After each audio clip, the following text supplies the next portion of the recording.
Kasus dugaan korupsi pengadaan laptop Chromebook di Kementerian Pendidikan Kebudayaan, Riset dan Teknologi periode 2020-2022 yang menyeret nama Nadiem Makarim terus menyedot perhatian publik. Nadiem yang menjabat sebagai Mendikbudristek saat itu kini berstatus tersangka setelah Kejaksaan Agung menilai adanya indikasi penyalahgunaan wewenang terkait proyek kerjasama dengan Google Indonesia. Direktur Penyidikan Jampitsus Nur Cahyo Jungkung Madio mengungkap bahwa sejak awal 2020 Nadiem telah mengadakan beberapa pertemuan dengan Google untuk membahas proyek Chromebook. Namun, langkah hukum terhadap Nadiem mendapat perlawanan dari kuasa hukumnya Hotman Paris. Ia mengklaim bisa membuktikan hanya dalam waktu 10 menit bahwa kliennya tidak menerima uang sepeser pun, tidak ada markup, dan tidak ada pihak yang diperkaya. Hotman Paris bahkan meminta Presiden Prabowo memberi perhatian khusus dengan menggelar perkara di Istana Negara. Ia menegaskan relasinya dengan Prabowo yang sudah 25 tahun tanpa noda sebagai dasar keyakinan agar permintaan tersebut dipertimbangkan. Pernyataan Hotman Paris ini kian menambah dramatisasi kasus yang masih menyisakan banyak tanda tanya publik. Nah, gimana nih menurut netizen yang terhormat? Silahkan berkomentar ya. Hotman Paris hanya butuh 10 menit untuk buktikan Nadiem bukan koruptor. Mohon maaf nih, mohon maaf banget Bang Hotman ya. Kalau misalkan emang bener nih cuma butuh 10 menit, ya udah coba buktiin ya. Saya juga nggak ngedukung siapa-siapa, nggak ngebela siapa-siapa. Saya cuma pengen ya kebenaran nih diungkap gitu.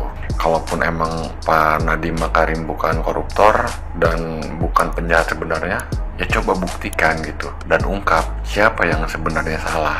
Jangan cuma ini doang omong-omong doang sama kayak anggota DPR jadinya. Bisanya cuma omong kosong doang.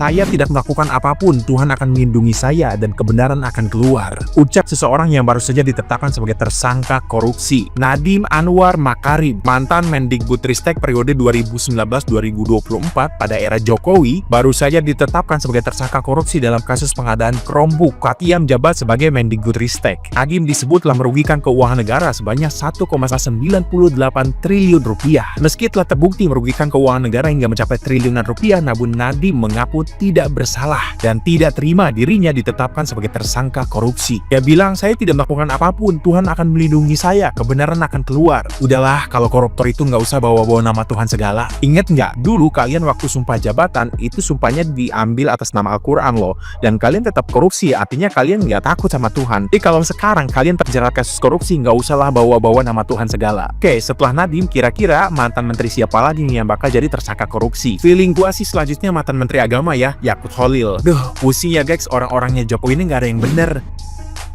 Pak Nadiem Makarim jadi tersangka kasus dugaan korupsi pengadaan laptop Kemendikbudristek. Pak Nadiem udah bagus-bagus sebelumnya jadi Gojek.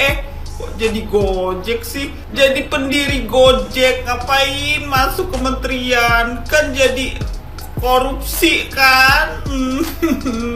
Jadi ketangkep kan, jadi tersangka kan? Padahal kan Pak Nadiem sepolos itu.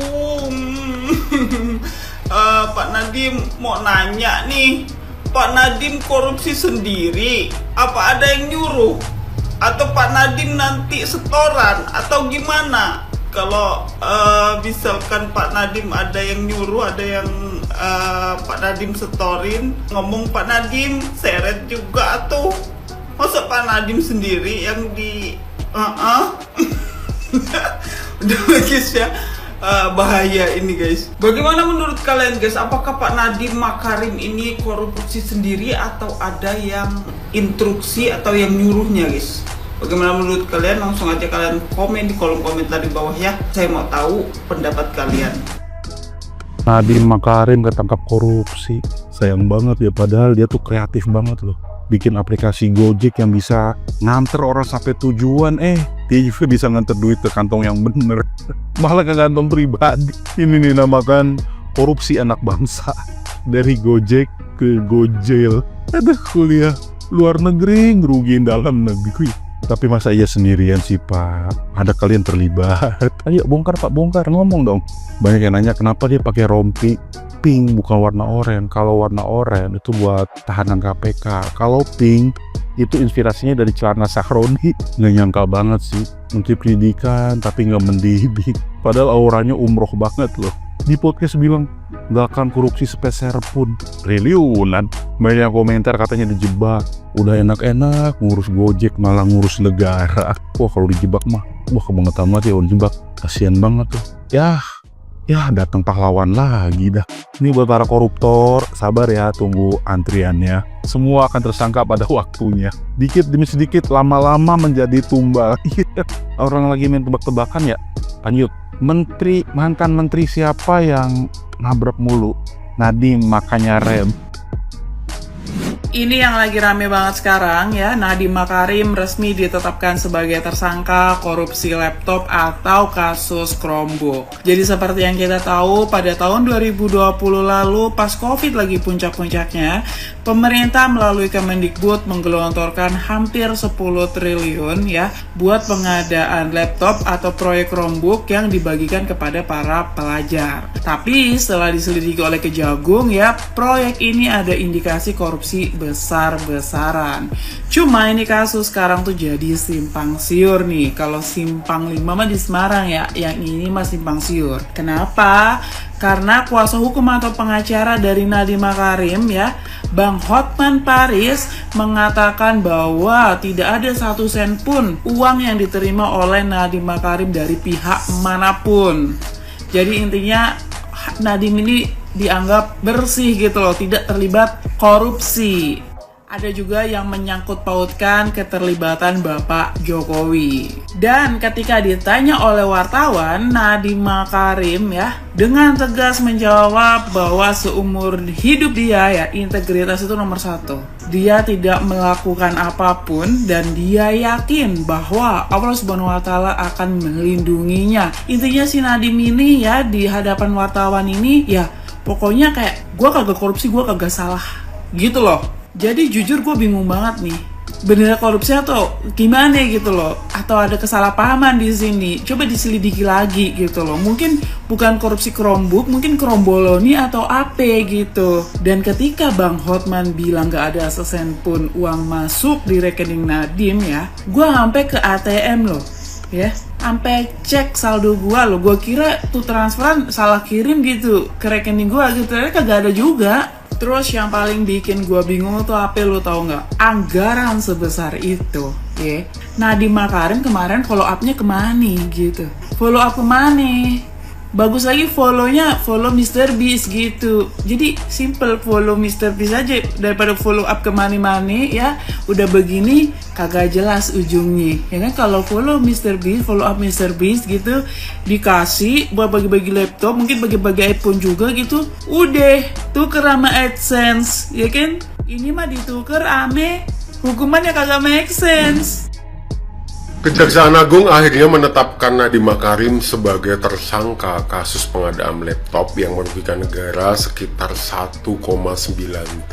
Padahal kalau kita lihat, Mas Nadiem ini kan sudah kaya, pendiri Gojek, sukses, berpendidikan. Tapi kenapa ya ketika masuk ke dalam pemerintahan kok bisa tergiur dengan hal-hal seperti ini gitu? Padahal uang beliau udah banyak. Kalau kita masih ingat kan, kemarin tuh ada Tom Lembong yang akhirnya mendapatkan abolisi dari presiden. Dulu ada Pak Dahlan Iskan yang sempat terjerat kasus juga. Padahal beliau-beliau ini adalah orang-orang yang punya integritas gitu. Tapi kenapa ketika masuk ke pemerintahan, masuk ke dalam dunia politik, kok bisa terjebur ke dalam perbuatan-perbuatan yang melanggar hukum seperti ini? Pada akhirnya kejadian-kejadian seperti ini tuh membuat masyarakat biasa seperti kita itu bertanya-tanya, sebegitu kotorkah lingkungan kekuasaan sehingga membuat orang-orang bersih, orang-orang yang punya track record baik itu jadi kotor ketika masuk ke dalam lingkungan kekuasaan? Ataukah memang ada orang-orang yang sengaja menjerumuskan orang-orang bersih, orang-orang yang punya track record baik ini ke dalam perbuatan-perbuatan yang kotor, yang melanggar hukum. Kalau kita lihat Pak Nadiem, Pak Tom, itu kan orang-orang yang sudah settle secara ekonomi, sudah mapan, uang mereka sudah banyak. Kalau sampai tergiur masih kurang uangnya, kita jadi bertanya-tanya, sebegitu membutakankah kekuasaan itu sehingga membuat mereka ini yang tadinya punya track record bagus, posisinya sudah enak, akhirnya terjun ke jurang juga. Tapi kalau kita sebagai orang awam menganalisa sebuah organisasi, ketika para bawahan ini kan biasanya juga hanya menjalankan instruksi dari pimpinan gitu.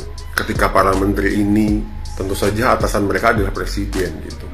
Ketika ada sebuah kebijakan yang mereka kerjakan, mereka laksanakan, apakah tidak ada keterkaitan dengan pimpinan, dengan presiden, apakah tidak minta izin dan sebagainya gitu. Padahal itu kan kebijakan nyata yang bisa dilihat. Tapi ya kita semua nggak tahu apakah ini permainan ataukah beliau-beliau ini memang khilaf untuk melakukan itu.